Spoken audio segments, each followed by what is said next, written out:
There are many versions of this tale, though the main part of it usually runs the same way, only changing the details. I will note here a warning. This story does briefly include characters committing suicide at the very end, so if you would rather not hear of this, even in brief, you might want to give this one a miss.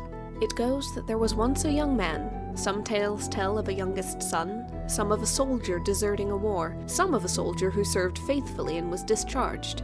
In every case, he finds himself alone in the world without so much as a crust to eat, and without any hope of employment and little of charity. As he sits in a forest, or upon a heath, or beneath a lone tree, or in a circle of them, he ponders his options or laments his fate, until he is quite suddenly approached by a lone gentleman, often well-dressed or handsome in appearance. Always, it is merely an appearance. For while some tales leave such details aside, others specify that this gentleman has the hind legs or hooves of a horse, and he is always the devil. So the devil asks our young man what is wrong, that he laments a lack of coin or of work, for he has plenty of each to offer. The man asks the conditions of this work, and the devil says that it is all quite simple. The young man need only enter his service for 7 years, some say 3, one said 15.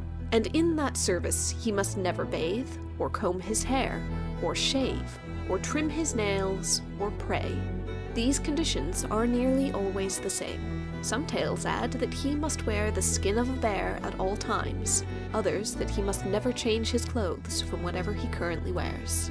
In return, the devil will provide all the money the young man could ever need or want, to be spent and used in any way he should choose. Sometimes this comes in a green coat with pockets that are never empty of coin. Sometimes a coin purse with the same power. Sometimes money merely comes at a wish without need of a pouch to contain it. If the young man completes his service alive and well and without ever breaking the restrictions placed upon him, the devil will release him fully, leaving him with the money and making no claim on his soul. If he dies in the years of service, however, or breaks any one prohibition upon him, then he should be the devil's forever. Having little else to do, an empty stomach and emptier pockets, and the promise of such a rich reward for such little effort, the young man agrees.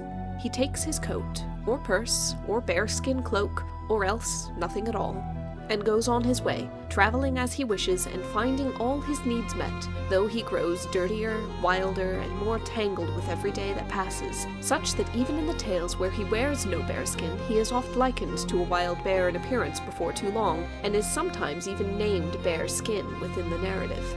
Some tales here will mention his generosity to the poor and needy in general, always paying well more than needed for a night's lodging and a bite of food, and often indeed paying people to say prayers on his behalf, for he could not.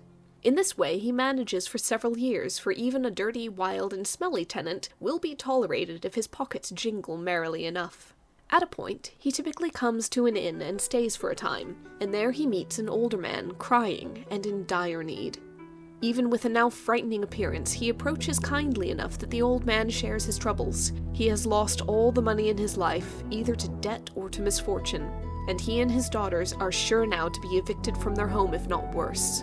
The bearskin tells him not to worry, and gives him enough money to square away all his debts and shortfalls. The old man is eternally grateful, and offers Bearskin the only thing he had left, one of his daughters, to marry. Exactly one version of the tales that I've read in the entire set of examples stressed that such an offer would only be made if one of the daughters wished it. The others simply assumed that this was a perfectly reasonable thing for the men in question to decide.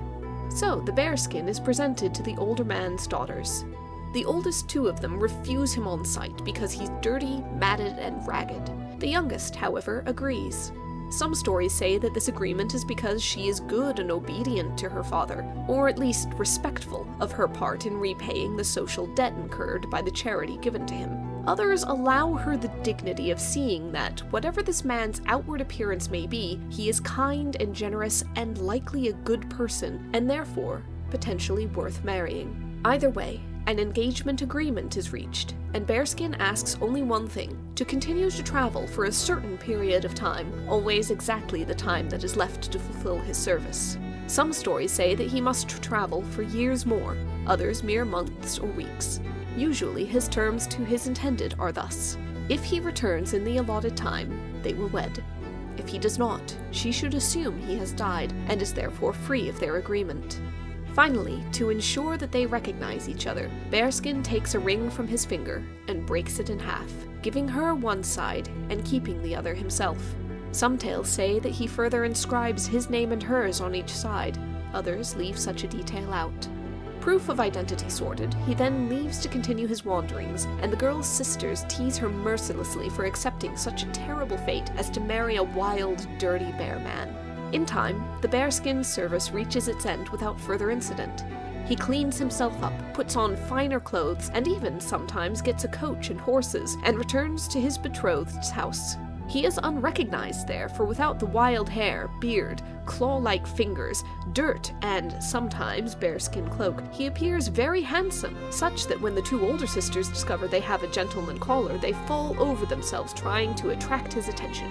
He ignores them, and instead produces, in one manner or another, half of a ring, revealing his true identity, and making the youngest sister intensely happy. The two marry, and are glad to be together. But the stories nearly always end with the devil having a final dark victory. In their jealousy and rage, the two sisters kill themselves, and thus the devil gets their two souls in exchange for losing Bearskin's one.